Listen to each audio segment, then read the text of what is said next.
Picture అవి బాకీ హే అంటారు కదా, అసలు సినిమా మిగిలే ఉంది, ముందే ఉంది అని కదా అర్థం. ఏపీ రాజకీయాల్లో కూడా అసలు సినిమా ముందే ఉందా? కూటమి అధికారంలోకి వచ్చి 2 ఏళ్లు పూర్తవుతున్న సందర్భంలో కీలక రాజకీయ అస్త్రాన్ని, బ్రహ్మాస్త్రాన్ని చంద్రబాబు నాయకత్వం ప్రయోగించబోతోందా? మద్యం ఆరోపణల వ్యవహారంలో ఈడీ రంగంలోకి దిగుతోంది అంటూ ఈనాడు ఫ్రంట్ పేజ్ లో రాసిన వార్తకి అసలు అర్థం ఏంటి? పొలిటికల్ ఈక్వేషన్స్ ఏం చెప్తున్నాయి? టెక్నికల్ ఆధారాలను బట్టి చూస్తే ఏం అర్థమవుతోంది? Practicality, future prospects and aspects ఎలా ఉండొచ్చు?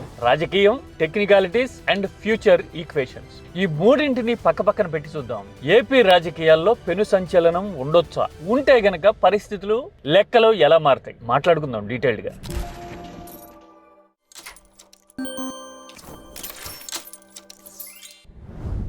కూటమి అధికారంలోకి వచ్చి 2 ఏళ్లు పూర్తవుతా ఉంది. 11 సీట్లకు పరిమితమై దారుణంగా ఓడిన వైసీపీ 2 ఏళ్లలోనే పుంజుకోవటం, ఈసారి జగనన్న 2.0 కొంచెం వేరుగా కూడా ఉంటుంది, మళ్ళీ పోరాటానికి సన్నద్ధం కావటం చూస్తా ఉన్నాం. త్వరలో పాదయాత్ర ఉంటుంది అని జగన్ చివరి 1.5 సంవత్సరం నా పాదయాత్ర కూడా ఎలాగో జరుగుతుంది చాలా రోజుల నుంచి చెప్తూ ఉన్నారు. సన్నాహాలు ఆల్రెడీ మొదలైనాయి కదా, కానీ కూటమి వైపు నుంచి అసలు రాజకీయ అస్త్రాన్ని ఇంకా ప్రయోగించలా అన్నట్టుగా ఈ మధ్యన సంకేతాలు ఇవ్వడం చూస్తా ఉన్నాం. మనం కీటాక్స్ లో కూడా మాట్లాడుకున్నాం. లోకేష్ చాలా వ్యూహాత్మకంగా ఒక డైలాగ్ అన్నారు అని. ఆ వ్యక్తి కూడా చెప్తున్నా, త్వరలో నీ టైం కూడా వస్తుందబ్బా.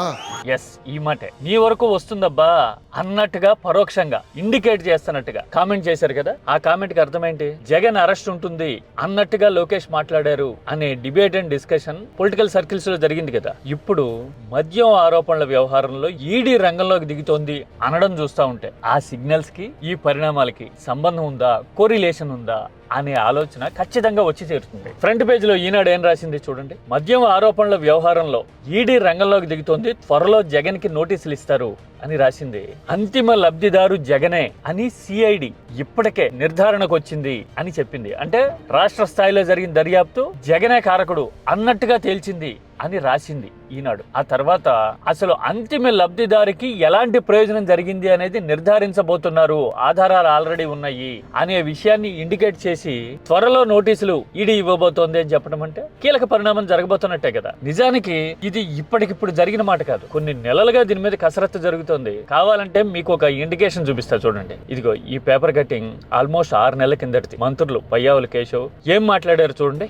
ఈడీ రంగంలోకి దిగింది, ఆ వ్యవహారం నుంచి డైవర్ట్ చేయడానికే జగన్ ఇలా మాట్లాడుతున్నారు అని ఆరోపణలు చేశారు కదా. అంటే ఈడీ ఉంది, వస్తోంది అని చెప్పడం ఒక రకంగా. మరి మద్యం కేసులో గనక ఈడీ దూకుడు పెంచితే ఏం జరగచ్చు? ప్రాక్టికాలిటీ ఏం చెప్తా ఉంది? ఈనాడు రాసిన కథనంలోనే కొన్ని టెక్నికాలిటీస్ చెప్పారు చూడండి. రాజ్ కేశరెడ్డి A1 గా ఉన్నారు, మిథున్ రెడ్డి గాని సాయి రెడ్డి గాని A4 A5 గా ఉన్నారు. జగన్ ప్రమేయం మీద అసలు ఎలా నిర్ధారించాలి, ఆధారాలను అన్నింటినీ సమ్అప్ చేసి టెక్నికల్ గా ఇది ఫారెన్సిక్ ఆడిట్ లాంటి ఆధారాలన్నింటినీ అసెస్ చేసినా గానీ జగన్ కి ప్రమేయం ఉంది అని నిర్ధారించే విషయంలో సిఐడి తంటాలు పడుతున్నట్టుగా పరిస్థితి కనపడతా ఉంది. ఇప్పుడు ఈడీ రంగంలోకి దిగటం అంటే బహుశా ఇలాంటి టెక్నికల్ ప్రాసెస్ ముందుకు వెళ్తుంది అని చెప్పటము కీలక పరిణామం ఉండొచ్చు అని సంకేతాలు ఇవ్వడం ఇదంతా. మరి విచారణ మాత్రమే ఉంటుందా? అరెస్ట్ కూడా జరగొచ్చా?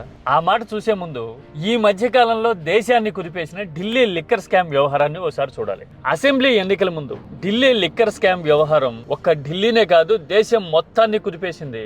తెలుగు రాష్ట్రాల్లో కేసీఆర్ కూతురు కవిత కూడా అరెస్ట్ అవడాన్ని చూశాం కదా. నెలలు కాదు, దాదాపు సంవత్సరాల తరబడి విచారణ జరిగిన తర్వాత ఆరోపణలు ఎదుర్కొన్నాక ఆ ఆరోపణల దెబ్బకి ఆప్ రాజకీయంగా మట్టి కరిచిన తర్వాత ట్రయల్ కోర్టు ఏం చెప్పింది? సిసోడియాతో పాటు కేజ్రీవాల్ ని, కవితని కూడా ఆధారాలు లేవు వీళ్ళందరికీ అని చెప్పి ఊరట కల్పించడం చూశాం కదా.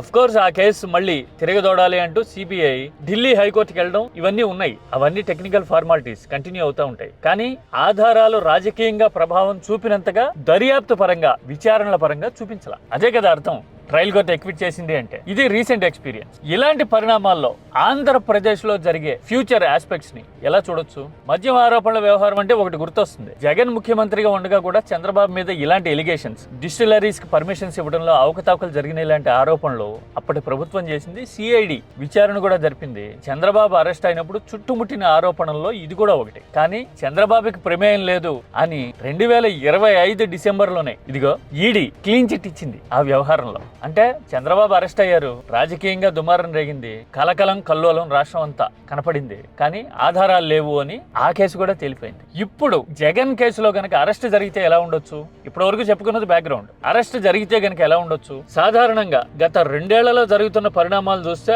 అరెస్ట్ ఉండొచ్చా అని పొలిటికల్ కామన్ సెన్స్ ని అడిగితే గనక ఎస్ అని చెప్పే సమాధానం వినపడుతుంది మనకి. ఎందుకని? చంద్రబాబు మీద, టీడీపీ మీద వైసీపీ ఎలాంటి వ్యూహాన్ని అయితే అనుసరించిందో పక్కాగా అలాంటి స్ట్రాటజీనే కూటమి ఇంప్లిమెంట్ చేస్తా ఉంది. ఒక చిన్న ఎగ్జాంపుల్, అప్పట్లో చంద్రబాబు పిఏగా పనిచేసిన శ్రీనివాస్ మీద రకరకాల ఎలిగేషన్స్ వచ్చినాయి. ఇన్కమ్ ట్యాక్స్ లాంటి సంస్థలు కూడా రంగంలోకి దిగడాన్ని అప్పట్లో చూసాం కదా 24కి ముందు. సరిగ్గా ఇప్పుడు జగన్ పిఏగా వ్యవహరించిన వ్యక్తి మీద కూడా ఇలాంటి ఆరోపణలు రావడం, విచారణలు జరగడం చూస్తా ఉన్నాం. అంటే వ్యూహం face to face, issue to issue అన్నట్టుగా ఉంది. మరి ఇలాంటి టైంలో జగన్ అరెస్ట్ అంటూ జరిగితే గనక రాజకీయంగా ఎలాంటి ప్రభావం ఉండొచ్చు, ఎలాంటి పరిణామాలు ఉండొచ్చు? ఆల్రెడీ అవినీతి ఆరోపణల పేరుతోనో లేదంటే మనీ లాండరింగ్ లాంటి వ్యవహారాలతోనో జగన్ అరెస్ట్ అవడాన్ని ఎప్పుడు 15 ఏళ్ల కిందటో అంతకు ముందో చూసేసింది కదా ఉమ్మడి ఆంధ్రప్రదేశ్. ఆ పరిణామం అప్పటి రాజకీయాన్ని కుదిపేసింది, for ever Telugu political landscape నే మార్చేసింది కదా. వైసీపీ ఆవిర్భావానికి అడుగుపడింది అప్పుడే కదా. అంటే అరెస్ట్ కొత్త కాదు, అరెస్ట్ తో బలపడిన చరిత్ర జగన్ కుంది. మరి ఇలాంటి పరిణామాలు చరిత్ర తెలుసు. జగన్ బలపడడం వల్ల పొలిటికల్ గా థ్రెటనింగ్ ఛాలెంజ్ ఫేస్ చేస్తున్నది కూడా టీడీపీని. మరి ఇప్పుడు అరెస్ట్ చేసేందుకు ట్రై చేయొచ్చా? చేసే అవకాశం ఉంటుందా? అరెస్ట్ జరిగితే గనక జగన్కే లాభం అని తెలిసినా కూడా కూటమి ముందుకి అడిగేస్తుందా అంటే వెయ్యొచ్చు. ఎందుకని? చంద్రబాబు అరెస్ట్ అయినప్పుడు మీడియా ప్రబలంగా ఉండటం వల్ల ప్రభావం చూపించింది. వెస్ట్రన్ టాయిలెట్ దగ్గర నుంచి చన్నీళ్ల వరకు ప్రతిదీ ఎజెండాగా మారి ప్రతిరోజు జనంలోకి మీడియా తీసుకెళ్లగలిగింది. కానీ జగన్ ఒకవేళ అరెస్ట్ అంటూ జరిగితే గనక వైసీపీ ఆ స్థాయిలో ఫైట్ చేయగలుగుతుందా? వైసీపీకి ఉన్న లాజిస్టిక్ అండ్ ప్రాక్టికల్ లిమిటేషన్స్ ని బట్టి చూస్తే అంత సులభం కాకపోవచ్చు. మీడియా దన్ను లేదు, సోషల్ మీడియా పరంగా కూడా చాలా రిస్ట్రిక్షన్స్ వైసీపీ ఫేస్ చేస్తూ ఉంది. పైగా వైసీపీ బలగం అంతా జగనే, జగన్ చుట్టూనే రాజకీయం తిరుగుతూ ఉంటుంది. అలాంటి జగన్ అరెస్ట్ అయితే గనక వైసీపీ ఫంబుల్ అయ్యేందుకు, డీలా పడేందుకు అవకాశం ఉంటుంది. సరిగ్గా ఇదే వీక్నెస్ ని టీడీపీ ఎక్స్పోజ్ చేయాలనుకుంటుంది. పైగా ఈడీ అరెస్ట్ చేస్తే గనక టీడీపీ చేతికి మట్టి అంటదు. ఆర్గ్యుమెంట్ ఎలా చేస్తుంది? ఈడీ అనేది కేంద్ర దర్యాప్తు సంస్థ, ఈడీ చేస్తే మేమేం చేసేది అని చెప్పడానికి ఉంటుంది. పాత కేసుల వ్యవహారం కూడా క్రమంగా తిరగదోడగలిగితే రాజకీయంగా వైసీపీని ఉక్కిరి బిక్కిరి చేసేందుకు స్కోపు, ఛాన్సు ఉంటాయి. అందుకోసమే అరెస్ట్ అయితే గనక వైసీపీకే అడ్వాంటేజ్, జగన్ బలపడతాడు అని అంచనా వేసే ముందు, ఎన్నికల నాటికి బలపడడం తర్వాత ముందు ఈ సమయంలో ఫైట్ బ్యాక్ వైసీపీ చేయగలదా అనేది అసలు కీలకం. ఇదే పాయింట్ మీద బేస్ అయ్యి టీడీపీ వ్యూహరచన చేస్తుంది. వైసీపీ దెబ్బతింది, డీలా పడింది, జగన్ అరెస్ట్ తో లెక్క తారుమారైపోయింది అని సైకలాజికల్ గా ఇంపాక్ట్ చేసేందుకు టీడీపీ కూటమి పావులు కదిపితే గనక రాజకీయం రంజుగా మారచ్చు. వైసీపీని సమర్థించే వాళ్ళు ఎక్కువ సంఖ్యలో ఉండుండొచ్చు, ఎమోషనల్ గా బలంగా దృఢంగా ఉండాలి అని అనుకోవచ్చు గాక. కానీ ఇప్పుడు నేను చెప్పిన పాయింట్ మీద టీడీపీ బేస్ అయ్యి గేమ్ ప్లాన్ ఇంప్లిమెంట్ చేస్తే ఏపీ రాజకీయం యమ రంజుగా రసవత్తరంగా మారేందుకు అవకాశాలు ఉంటాయి. అందుకే అన్నది పిక్చర్ అభి బాకీ హే అని అనుకోవాలా? కూటమి టీడీపీ నాయకత్వం బ్రహ్మాస్త్రం బయటకు తీయబోతున్నారా? తీస్తే గనక పరిణామాలు ఎలా ఉండొచ్చు? కామెంట్ పార్లమెంటరీ లాంగ్వేజ్ లో లాజికల్ గా చేయండి. కీ టాక్స్ ఆలోచనలకు వేదిక, సబ్జెక్ట్ ఆధారంగా మాత్రమే డిబేట్ జరగాలి అని కోరుకునే ప్లాట్ఫామ్.